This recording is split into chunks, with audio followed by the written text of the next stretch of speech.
Dreamer Plays. Hi guys, welcome to the Master Guide series where we'll be focusing on hero building. Subscribe to my channel to get the latest 7-Night updates and helpful tips for your progress. We'll be covering all aspects for each hero and subtitles will be available, so do turn them on. It has been a while, but we are finally going to give Shane a complete breakdown. Shane is the most important PvE DPS in the game right now and every player must gear her well, but her build may not be as simple as you think. For Shane's weapons, most of the time, she will be equipped with double lethal.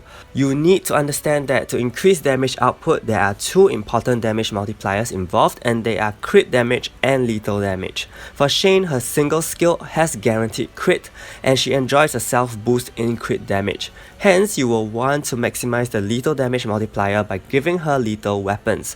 This is to increase her lethal rate so that there is more chance of her dealing lethal attacks. An alternative weapon combination is actually speed and lethal. Why speed? Because Shane has an amazing guaranteed effect attack that deals heavy damage, so giving her more speed will help trigger her speed attack, which is also her effect attack more. Why only one speed? That is because you are still required to maintain 100% lethal rate on Shane, and perhaps you have a lethal rate increase jewel or guild-in buff to sustain that. When should double lethal be used and when do you use the speed setup? This depends on three things: the mode, the presence of active buffs, and manual or autoplay. In modes like Guild Dungeon where you have limited time to deal damage, you will want to capitalize on Shane's skills, which deal more damage than her basic attacks. Given the right setup, Shane should be able to have a low enough cooldown to be able to closely use her skills back to back, especially if you have a counter Seek or Ares. Hence, you will prioritize lethal weapons on her. The presence of active buffs such as the physical attack amplification from Haiyong also affects your choice, because if Shane uses too many speed attacks, the amplification will be wasted. Each effect attack uses at least 2 times worth of amplification and using them up will cause less output from Shane's skill. So to preserve the buff, Shane should be given lethal to reduce the number of random speed attacks. Manual and autoplay influences your decision because if you are able to control Shane's skill use, you will want to rely on her skill as the main damage source. Otherwise, in cases like auto raid where the priority is for shorter and more efficient runs, higher chances of speed attack will be helpful. Shane's armor choices are limited to double HP or double counter. HP armor gives her bulk and also reduces the times she uses her effect attack for reasons such as time constraint and possible presence of active buffs. On the contrary, if you intend for Shane to maximize her effect attack opportunities, then double counter is given to increase the chances of it happening more via counter attacks. However, one additional factor you need to consider before equipping counter armor is that will the enemy actually target Shane? For example, if you are facing an enemy with single, 3 or 4 target skills, what are the odds of the enemy hitting Shane? If it is completely random, then counter may not be the most efficient armor against such enemies as compared to enemies with 5 target skills. So let's look at the various weapon armor possibilities. For Shanes who are given counter armor, it is common that the speed and lethal combination is used to maximize the time she will use her effect attack. However, you may also use double lethal weapons due to the lack of a lethal rate increase jewel or guild-in buff. Hence, you need to give her double lethal to maintain her lethal rate at 100%. This is something you must not forget. No matter how you equip your Shane, you have to make sure lethal rate is at 100%. And the last possibility would be the lethal and HP Shane for reasons I have mentioned earlier. As Shane is a DPS, her jewels must all be red to boost her attack stat. Her first jewel choice is the Revolutionary PvE crit and lethal damage jewel, which is a must-have for her at all times to increase her damage output. The second jewel choice will depend on the type of Shane you want. If you want Shane to be maximizing her damage from her skills, skill cooldown will be needed.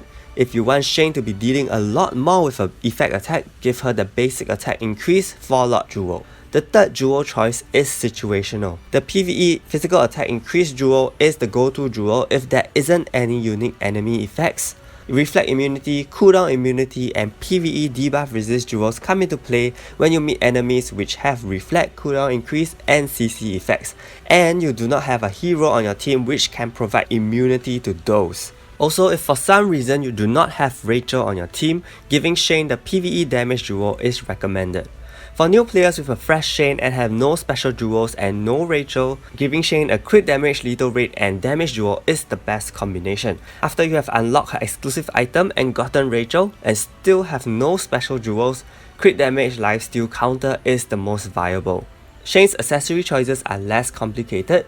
The most standard combination, which is mostly used on Shanes who are focused on skill use, would be the Guardian Ring plus crit damage as the substat. Crit damage is used as the substat to ensure that you can increase it to 34% and maximize Shane's damage output. Shane herself has 4 turns immunity after she transforms, so the Guardian Ring is the more suitable complement since it provides times immunity. However, you can also use the Willful Ring plus crit damage combination if you don't have the previous combination, and also when a non-piercing enemy reduces her HP to 1. If your Shane focuses on effect attack use, a highly beneficial accessory pairing is the crit damage and Isabella's Illusion, which at level 5 guarantees that Shane will always attack 2 times every basic attack. This doubles her effect attack damage and should be the combination to give her if you are building a counter and effect attack setup for Shane. However, if you can't get your hands on Isabella's Illusions, you may opt for a less used combination, which is the lifesteal and crit damage pairing. This lets Shane recover HP with her basic attack, especially if you are unable to transform Shane due to certain limitations. Traits for Shane are even simpler, with most of it coming from tab 3. Crit damage and lethal damage increases are a must. The third trait would depend on the enemy type, and this will be frequently changed when you use Shane in Guild Dungeon, Guild Raid and Raid. There may be situations where you will not be able to include a debuff immunity hero in your team, and in that case the crit damage trait is usually dropped and a debuff resistance trait from tab 2 is used in place. These debuffs tend to immobilize Shane, and that is something that you need to prevent from happening. There may also be times Shane will need the accuracy trait, and likewise crit damage trait is replaced for it. The reason for this is because Shane already has 200% boosted crit damage on her passive, so this further 30% increase has less of an impact on the multiplier.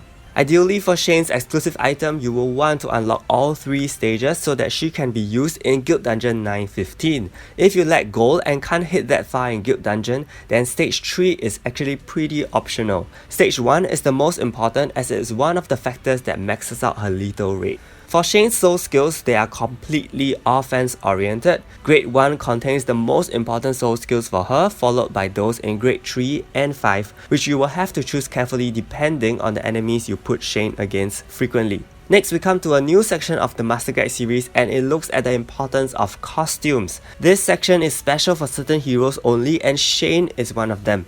A costume is needed for Shane because it helps to boost her attack stat. You will have to get the legendary costume for her, which boosts her attack stat by 300 points. Awakened costumes also give Shane plus 200 in attack stat, so either one is good. Another new section for the Master Guide series is Hero Support, where we will look at all the other heroes and pets which can help Shane. First off, we have Eileen and Hayoung, who serve to increase and amplify Shane's physical attack respectively. Eileen does it passively, while Hayoung's amplification is via her top skill. Rachel is a must-have on any Shane team due to her crit damage and lethal damage buff. Ace provides the same debuffs as Rachel's top skill but via his passive. Amelia gives Shane all the debuff immunity she needs in every round.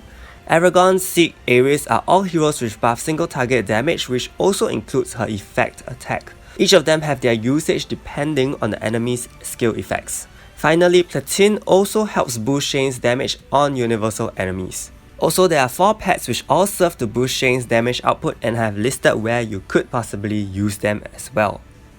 With that, I've come to the end of this Master Guide to build your Shane. Do check out the Master Guide playlist linked above for a greater coverage of all other essential heroes. If you found this video helpful, do give it a like and subscribe to my channel. If you guys have any questions, feel free to leave them in the comments as well and let me know how I can improve. Thank you so much and see you!